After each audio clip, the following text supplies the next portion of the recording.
اعوذ باللہ من الشیطان الرجیم بسم اللہ الرحمن الرحیم۔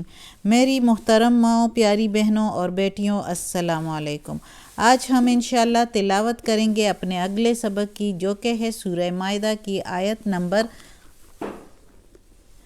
90، یہ ہے 90، اور آیت نمبر 91۔ انشاءاللہ تلاوت کریں گے ترجمے کے ساتھ اور تفسیر کے ساتھ۔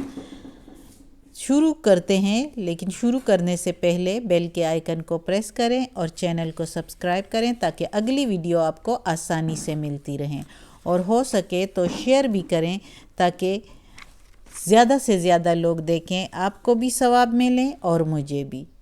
تو شروع کرتے ہیں آج کا سبق۔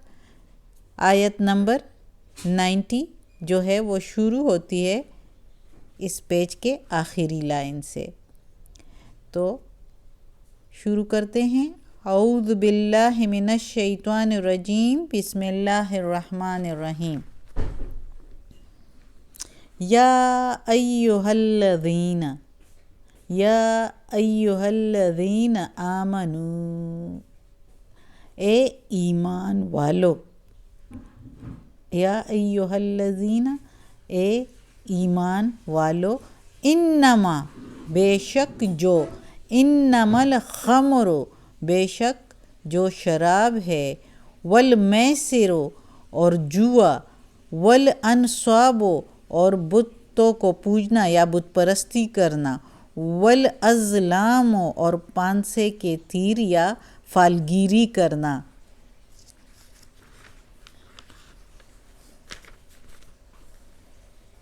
رجسم من عمل الشیطان، رجسم گندے کام ہیں، گندے، من سے، عمل کام، عمل الشیطان شیطان کے عمل ہے، شیطان کے کام ہے، فاجتنبوہ، پس باز آؤ اس سے، پھر یا پس بچتے رہو اس سے، لعلکم، تاکہ تم، تفلحون، فلاح پاؤ یا کامیابی پاؤ، فاجتنبوہ، پس بچتے رہو اس سے، یعنی ان کاموں سے۔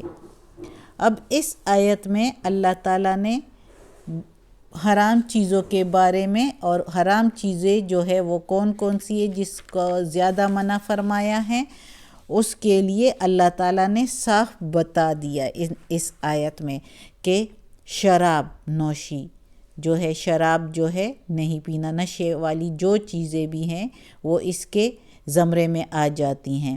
یہ اس کے بارے میں ہم نے سورہ بقرہ میں پڑھا ہے کہ یہ جو ہے زیادہ نقصان دیتی ہے شراب کا پینا، اور نفع اس کا کم ہے، اس لیے اس کو اللہ تعالیٰ نے منع فرمایا ہے۔ اور یہ ساری چیزیں ہیں، یہ جیسے کہ شراب ہو گیا، جوا ہو گیا، بت پرستی اور فالگیری، یہ سارے چیزیں نقصان دہ چیزیں ہیں، اور یہ اخلاقی نقصان دینے والی چیزیں ہیں زیادہ تر۔ اللہ تعالیٰ نے شریعت میں جس چیزوں سے منع فرمایا ہے وہ یہ شراب اور جوئے وغیرہ سے اور فالگیری وغیرہ سے، یہ زیادہ تر جو ہے اخلاقی گندگی کو پھیلاتا ہے، اخلاقی برائیاں ہیں یہ، تو اس کو اللہ تعالیٰ نے منع فرمایا ہے۔ جیسے کہ شراب جو ہے وہ اس میں بندہ بیہودہ ہو جاتا ہے، اور بیہودگی میں کیا کیا غلط حرکتیں اور منہ سے غلط الفاظ نکالتا ہے جو کہ معاشرے کو گندا کرتا ہے۔ اسی طرح جوا جو ہے، جوا ہر وقت بندہ جیتا نہیں ہے، زیادہ تر ہار بھی لیتا ہے، جس میں جو ہے بندہ بہت زیادہ لگ جاتا ہے، تو گھر کی ہر چیزوں کو، اور گھر والے بھی اس سے تنگ آ جاتے ہیں، اور گھر کی چیزوں اور برتنوں کو بھی نہیں چھوڑتے کہ اس کو بیچ کے تو جوا کھیلے۔ اور بت پرستی تو اللہ نے منع فرمایا ہے، وہ تو شرک والی ہیں۔ اور والازلام جو ہے، یہ پانسے کے تیر، یہ اس کا مطلب ہے فالگیری کرنا، جس طرح لوگ فال نکالتے ہیں۔ تو مکہ کے مشرکین جو ہے وہ فال نکالتے تھے، کس طرح وہ فالگیری کرتے تھے، جو بھی کام کرتے تھے یہ مشرکانہ فالگیری کو کہتے ہیں۔ والازلام، قرآن اندازی کرنا جو مشرکانہ طریقے سے ہو۔ محمد صلی اللہ علیہ وآلہ وسلم کے زمانہ میں عرب کے لوگ جو تھے، عرب کے لوگ، وہ مشرکانہ طریقے سے فالگیری کیا کرتے تھے۔ کسی دیوی یا دیوتا سے قسمت کا فیصلہ پوچھا جاتا تھا۔ اس والازلام جو ہے نا، اس میں جو آتا ہے پانسے کے تیر، یہ اس کا مطلب ہے کہ وہ کسی دیوی دیوتا سے اپنے قسمت کا حال پوچھتے تھے، ایک قسم کا، نعوذ باللہ۔ یہ سارے شیطانی عمل ہے، اور اس میں یہ ہوتا تھا کہ یا تو غیب کی خبر دریافت کی جاتی تھی۔ اسی طرح یہ جو مشرکین مکہ تھے، انہوں نے اس غرض کے لیے جو ہے نا کعبہ میں ایک بت جو ہے جس کو حبل دیوتا کہتے تھے، اس کو جو ہے مخصوص کر رکھا تھا۔ اس کے ساتھ 7 تیر رکھے ہوئے تھے، جن تیروں سے جو ہے یہ فال نکالتے تھے، اور ان تیروں کو جو ہے اس حبل دیوتا کے ساتھ جو ہے نا اس کے بندے جو ہے بٹھائے جاتے تھے، جو کہ حبل دیوتا کے ساتھ بیٹھ کے تو لوگوں کے جو ہے وہ تیر نکالتے تھے۔ اس کے ساتھ جو تیر پڑے ہوتے تھے نا، حبل دیوتا کے ساتھ جو تیر رکھے ہوتے تھے، اس تیر پر جو ہے مختلف قسم کے الفاظ اور فقرے لکھے ہوتے تھے۔ کسی کام کے کرنے یا نہ کرنے کا سوال ہو، یا کھوئی ہوئی چیز کا پتہ پوچھنا ہو، یا خون کے مقدمہ کا فیصلہ کرنا ہو، معلوم کرنا ہو، غرض کوئی کام بھی ہو اس کے لیے، تو حبل کے ساتھ جو بندے بیٹھے ہوتے تھے اس کو پانسادار کہا جاتا تھا۔ وہ پانسادار کے پاس پہنچ جاتے اور اس کا نذرانہ پیش کر دیتے، اور نذرانہ پیش کرنے کے بعد جو ہے وہ حبل سے دعا مانگتے تھے، نعوذ باللہ، کہ ہمارے اس معاملے میں ہمارا فیصلہ کر دیں۔ پھر جو ہے نعوذ باللہ اس طرح کی دعا کر کے پھر پانسادار جو ہے وہ تیروں کے ذریعے سے فال نکالتے تھے، اور جو تیر بھی فال میں نکل آتا تھا اس پر لکھے ہوئے الفاظ جو ہے وہ حبل کا فیصلہ سمجھا جاتا تھا، اور اس کو وہ مانتے اور اس کے مطابق وہ پھر کام کرتے کہ یہ ہمارے دیوتا کا فیصلہ ہے، نعوذ باللہ، اسی طرح کے کام کرتے تھے۔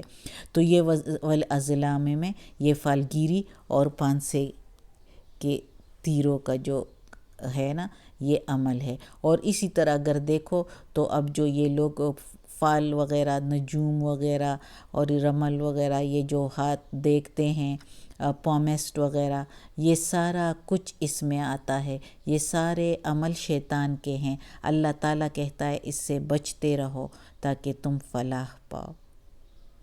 یہ کام شیطانی عمل ہے، یہ ٹھیک نہیں ہے۔ اس کو اگر سوچو، غور کرو، تو ایک تو یہ شرک ہے کہ غیب کا عمل معلوم کرنا چاہتے ہیں۔ غیب کا علم تو پیغمبروں کے پاس بھی نہیں تھا۔ اللہ تعالیٰ بار بار کہتا ہے کہ تم کو نہیں معلوم، ہم جانتے ہیں، میں جانتا ہوں۔ جگہ جگہ پر اس قرآن میں اللہ تعالیٰ نے محمد صلی اللہ علیہ وآلہ وسلم کو بھی کہا ہے کہ تم نہیں جانتے اور مجھے معلوم ہے کہ یہ عمل، یہ بات کیا ہے۔ جگہ جگہ پر اللہ تعالیٰ نے اس کے بارے میں بتایا ہوا ہے کہ غیب کا عمل جو ہے وہ رسول پاک صلی اللہ علیہ وآلہ وسلم کو بھی نہیں معلوم، اور اللہ اس کے بارے میں جانتا ہے، جس کے لیے اکثر لوگ کہتے ہیں کہ رسول پاک صلی اللہ علیہ وآلہ وسلم جو ہے وہ غیب کا جو ہے جانتے تھے، لیکن نہیں، غیب کا علم ان کو بھی نہیں تھا۔ غیب کا علم صرف اور صرف اللہ کو ہے۔ اور جو لوگ اگر اس طرح کے خیالات کرے کہ کوئی بندہ اللہ، کیونکہ پیغمبر بھی اللہ کے بندے ہوتے ہیں لیکن وہ اللہ کے نیک بندے ہوتے ہیں، تو جو کوئی یہ بات کہ غیب کا عمل جو ہے، علم جو ہے وہ پیغمبروں میں کسی کو معلوم ہے، تو یہ بھی شرک میں آ جائے گا۔ غیب کا علم اللہ کے سوا کسی کے پاس نہیں ہے، اور اگر کوئی کسی اور سے کروانا چاہے، جیسے کہ یہ والازلام میں آتا ہے فالگیری وغیرہ، پومسٹری وغیرہ، یہ کچھ اگر کرنا چاہے تو یہ شیطان کے عمل میں آتا ہے اور اس سے بچنا چاہیے، اور اللہ تعالیٰ کہتا ہے کہ اس سے بچو تاکہ تم فلاح پاؤ، کامیاب ہو جاؤ۔ کامیابی اسی میں ہے کہ ان چیزوں سے بچتے رہو۔ اور بے شک اگر غور کرو تو چاہے شراب پیو تو بھی نقصان ہے، چاہے بتوں کو پوجا کرو تو بھی نقصان ہے۔ آپ کو خود ہی معلوم ہونا چاہیے کہ پتھروں سے مانگ مانگ کے ہمیں کہاں ملتا ہے، اللہ ہی سے مانگ کے تو کچھ مل جائے گا، ضروری کچھ مل جائے گا، اگر اس دنیا میں نہیں تو آخرت میں مل جائے گا۔ اور یہ فالگیری تو بہت ہی سخت نقصان دہ ہیں، پیسے دے کے فال نکالو، پتہ نہیں وہ ٹھیک بھی ہے کہ نہیں آپ کے حق میں، اور آپ اسی پر عمل کرتے رہو اور وہ کام شروع کر دو۔ اور جوا بھی بہت نقصان دہ ہے۔ کس حالت پر بندہ اپنے آپ کو تو چھوڑو، اپنے پورے خاندان کو تباہ و برباد کر دیتا ہے جوئے میں۔ تو اللہ ہم سب کو اس سے بچائے، اللہ نے بھی اس سے بچنے کا کہا ہوا ہے۔ صدق اللہ العظیم۔ آج کا سبق ختم ہوتا ہے، اگلی آیت کا ٹائم انشاءاللہ کل انشاءاللہ پڑھیں گے، اللہ زندگی دے صحت و سلامتی کے ساتھ تو انشاءاللہ ترجمہ کریں گے کل انشاءاللہ۔ تو اللہ ہمیں توفیق دے کہ اس قرآن مجید کا ترجمہ مکمل کرے، اس پر عمل کرنے کی توفیق دے۔ یا اللہ یا رب العالمین، یا مالک یوم الدین، یا علی کل شیء قدیر، یا غفور الرحیم، یا رحمان الرحیم، یا علی کل شیء قدیر۔ یا اللہ ہمیں، ہمارے والدین کو، ہماری اولاد کو، ہمارے بھائی بہنوں کو، ہمارے گھر والوں کو، ہمارے رشتہ داروں کو، کل مومن مسلمانوں کو یا اللہ جنت فردوس میں جگہ عطا فرما، دوزخ کے عذاب سے بچا، قبر کی سختی آسان فرما۔ یا اللہ ہمیں، ہمارے اور یا اللہ ہمیں عافیت والے معاملات دے۔ یا اللہ ہماری برائیاں، پریشانیاں، تکالیف اور اور بیماریاں ہم سے دور کر دے یا پروردگار، یا رب العالمین، یا مالک یوم الدین۔ یا اللہ اس قرآن مجید کی تلاوت میں، اس کے ترجمے میں، اس کے تفسیر میں کوئی غلطی ہوئی ہو تو یا اللہ معاف کر دینا۔ یا اللہ ہمیں اپنے نیک اور صالح لوگوں میں شامل کر دے، آمین ثم آمین۔